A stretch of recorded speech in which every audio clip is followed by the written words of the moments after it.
Hi, I'm Steve Boardman. I'm the course organiser for the Lordship of the Isles 1336 to 1493.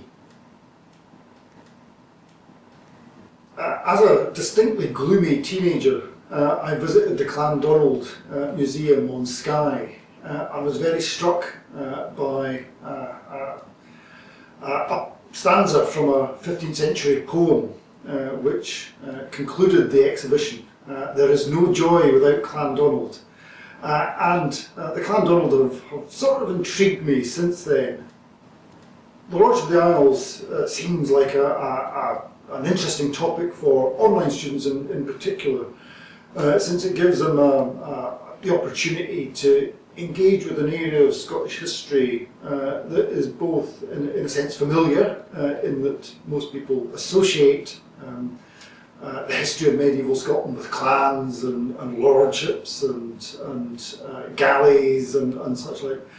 But it's also a very unfamiliar story in that we've got to try and push past those 19th century images about the Highlands, about the Isles, about Highland Scotland, about clans, to try and get at something closer to the historical reality of life in the Hebrides and the way in which lordship was exercised over this far-flung maritime empire.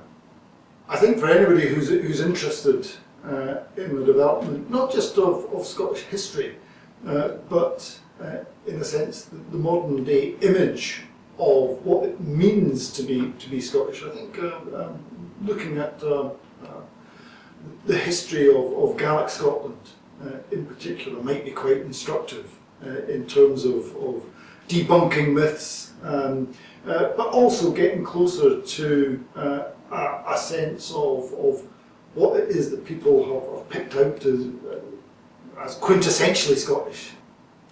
The course will work through a combination of looking at contemporary sources, late medieval Scottish chronicles, Gaelic poetry in translation, but we'll also try and map out how these events have been manipulated and changed in later historiography to fit into an idea of Gaelic Scotland. My own personal interest in Highland Scotland and Gaelic Scotland stems almost entirely from the fact that my mother was a MacGregor who used to ply me, if that's the right word, with tales of the history of the clan. All wrong, of course, but it's given me an interest in thinking about Highland Scotland,